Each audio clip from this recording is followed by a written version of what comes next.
I never saw myself as a teacher. I never thought that that's what I was going to do. My mom was a Sunday school teacher. My sister, who's 2 years older than me, she was a teacher. And I was just like, no, I'm going to do something different. So I actually studied business when I was in college. I was a marketing major. So I was really into creating like creative advertisements and visual displays and things like that.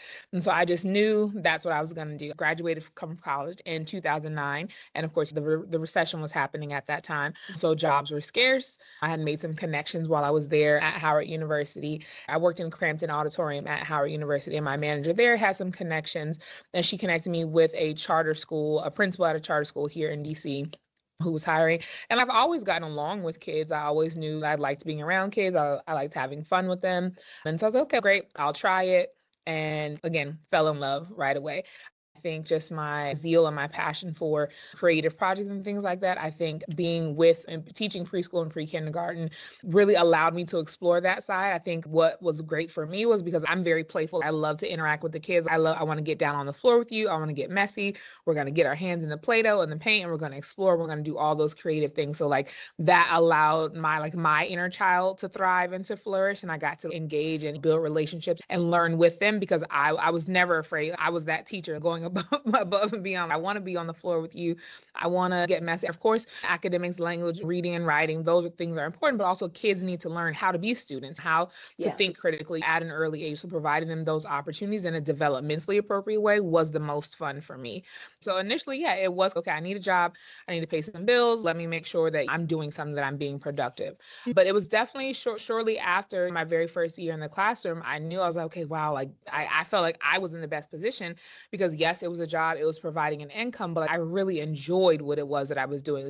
I chose the Teach-Now program because, as I shared, I was not an education major in undergrad. And so when I worked for Friendship Public Charter School, I did not have to have a state teaching license. I was not required to have a state teaching license when I worked for Friendship Public Charter School. But coming over to DC Public Schools, I was required to have that state teaching license. And I knew that it wasn't because I wanted to stay in education. I really enjoyed it. I didn't see myself doing anything else. And so I was like, okay, I got to do what I have to do to make sure that I meet these qualifications. So I needed to, and obviously my business credits did not meet the qualifications for receiving the teacher certification.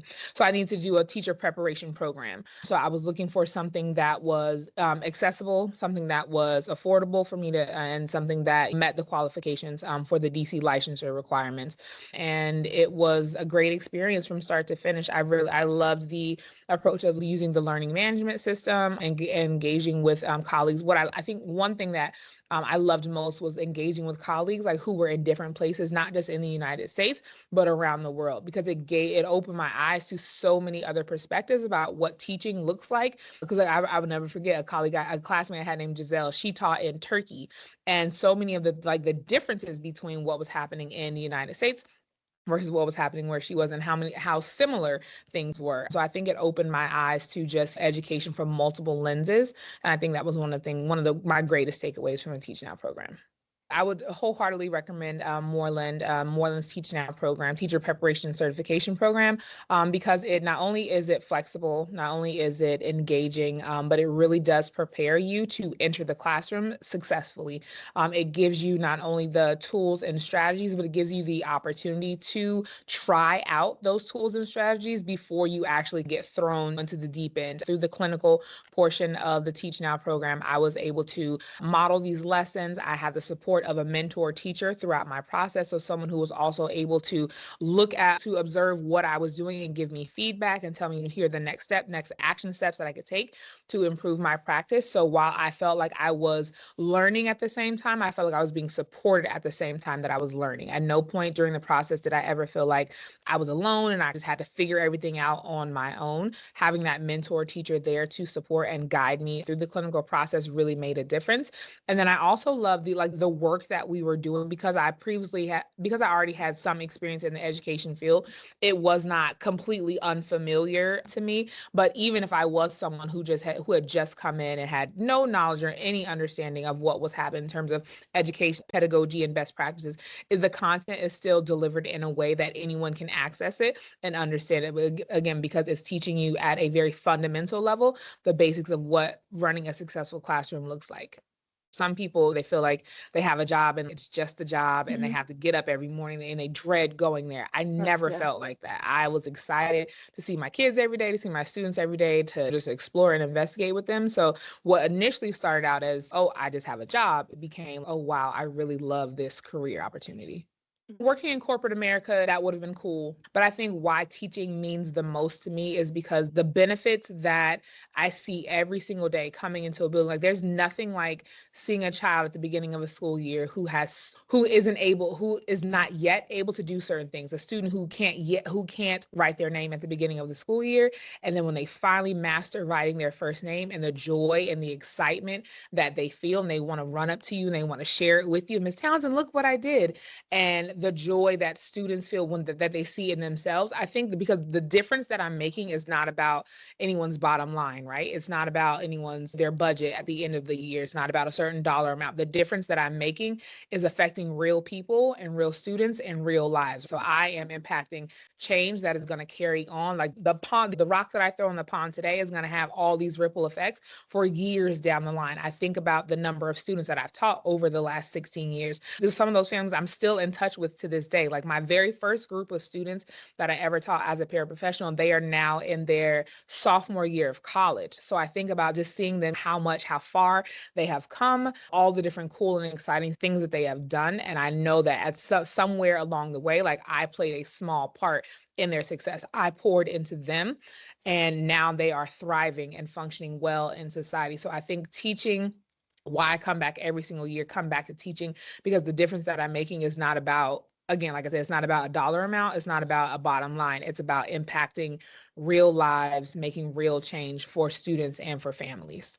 One of them, what actually recently happened this school year, a student that I had just recently met this year, he went to Stanton last year, but I was in my school last year, but I was in a different role last year. So I didn't have the opportunity to engage with him. So last year was his first year at Stanton. I formally met him this year on one in our first encounters. He was like, I hate school. I don't want to come to school. Nobody here likes me. I'm like, but why do you think that? What makes you think that? And he was like, no one said hi to me this morning. No one said good morning to me. Everybody hates me. And so from that moment when I met him, I made it a point. Every single day this school year, I'm going to make sure I see you. I'm going to make sure I say good morning to you. I give you a hug, a handshake, a high five, whatever it is, because I want you to know that someone in this building loves you. I don't ever want you to come into this building and think that no one likes you or that no one loves you. This is 6 weeks in school now. And just yesterday, I saw him after school yesterday and he said, Ms. Townsend, I had a really good day today. I said, I'm so happy to hear that. Thank you for sharing it with me. He said, you know why? I said, why? And he said, because I saw you. But it's little moments that make a difference. Again, I don't think that wasn't anything revolutionary. It was just taking the time to see him as a human being, meeting a very basic need that he had and knowing that there was something small that I could do to impact his day made all the world of difference to me. He's coming in the building now. He's smiling. He's saying good morning to other students. But before he would walk in with his hood on his head and he had a frown on his face. And he's coming in, he's smiling, he's giving hugs, he's waving to people. And I'm like, just seeing that small difference, but you just never know how it sets the tone for the rest of his day, for the rest of his week, for the rest of his school year. So that was something that was great this year. I'm very hands-on. Like I love doing hands-on creative projects. And I remember when I was teaching pre-kindergarten, we were talking about volcanoes. Because one of the units that we had was about trees and different things that we get from trees. And so that led into us talking about like our environment and different landforms and things like that. So we were exploring volcanoes, and I decided to make it really hands-on. So we actually built a volcano in our classroom. So we did like a paper mache volcano in our classroom. And I remember the kids being so excited just to see it explode and things like that. And that was one of my first times doing like any kind of like project-based learning with my students, and just seeing like how capable young children are. We feel, we have to wait until they get into middle school or in high school to allow them to explore it and things like that. But if you put it in front of them, if you give them the opportunity to explore, kids will show you how capable they are, how resilient they are, and like how smart they are. Like, as in, my students have always inspired me, like with their curiosity. Like they're always asking lots of great questions. Well, Ms. Townsend, why does this work? And why does this happen this way? And I'm never afraid to tell them, like, I don't know, but guess what? We can figure that out together. I'm also very proud of just the people that my students have become.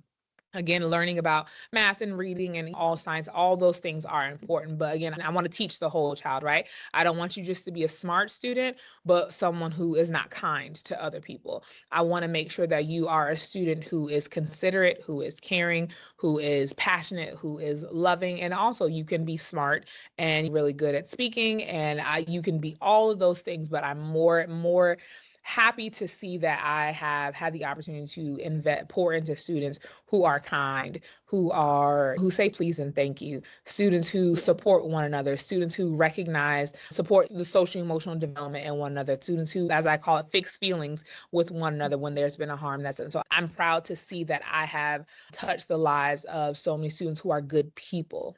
I remember very early on when my mom was a single parent, so she worked full time, then she went to school at night.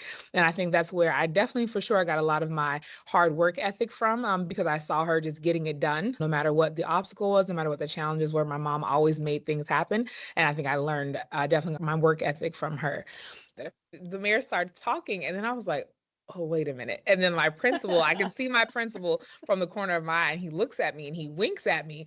And so I think in that moment, I was like, oh my God, is this happening? So like my heart was beating fast. I was like, oh my goodness, I can't believe it. And a few seconds later, the mayor said my name, the tears, the waterworks started, and I proceeded to walk to go up. And when I went up, my principal had actually, and you can actually see on the videos, he tells me to look in the back. And so my principal had actually called some of my family members to come to surprise me for the announcement, and some of my former colleagues. So that was a great surprise as well, having someone there in the moment and just the cheer and the applause from the students and the staff. It was a great moment. Definitely a surprise. It was a great moment. I think that's an amazing opportunity. Again, and it's not just about me. Like, it's about opening doors for lots of other people. So if anything, I think this title has just brought an opportunity for a greater impact, right? And not just, again, not about me, not about my particular school, but about the DCPS community at large. And then also like just having more access to different stages and different platforms. So again, to continue to advocate for students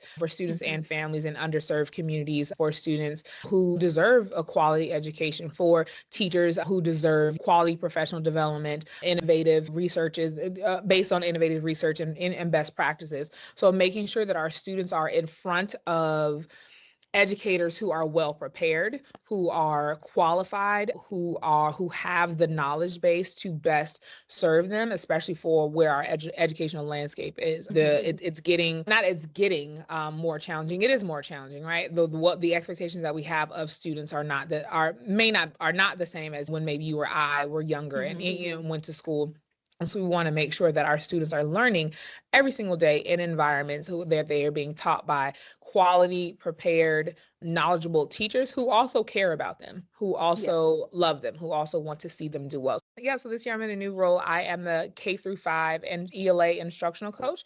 So I'm supporting teachers in grades kindergarten through 5th grade and their ELA instruction. It is very different than being a classroom lead. I think when I tell people, like, the biggest difference is that whereas in previous years I was teaching directly to children, this year I am teaching and supporting adults to support children, right? So I am helping the adults to be more reflective of their teaching practice in order to make the right instructional moves to best support students.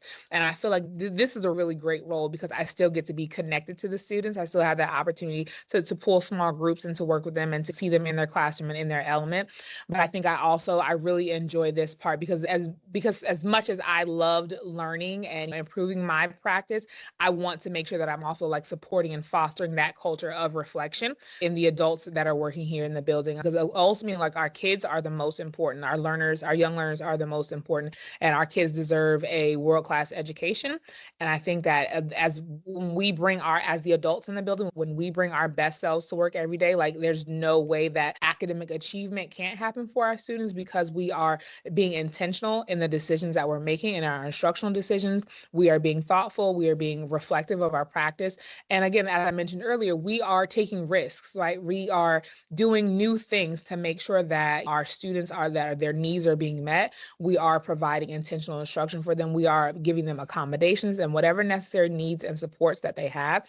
We are creating environments where students feel safe, to learn, where students enjoy learning, and where students are being challenged with rigorous content, because we want to make sure that we don't want them just to be successful while they're here at our elementary school. We want them to be able to take the skills, knowledge, and practice and habits that they build here at an elementary level and take those on to middle school and high school and college and beyond.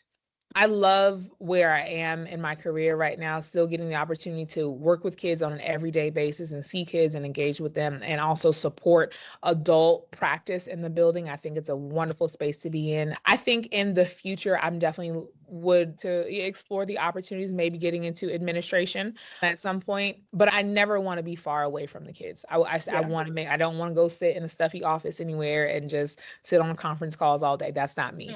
I want to be able to still come into schools, into classrooms, and really dive in and engage in learning fully with students. So looking back on however many years when I retire, I want to be able to say that I continued from day one of my career, that I continued to make sure that I was making the best choices for students, that I helped to create environments where students enjoyed learning. Like I said, I've always loved school, and I want students to feel that way as well. So as many students as possible that I can create a joyful learning environment for them, that's what I would like to do.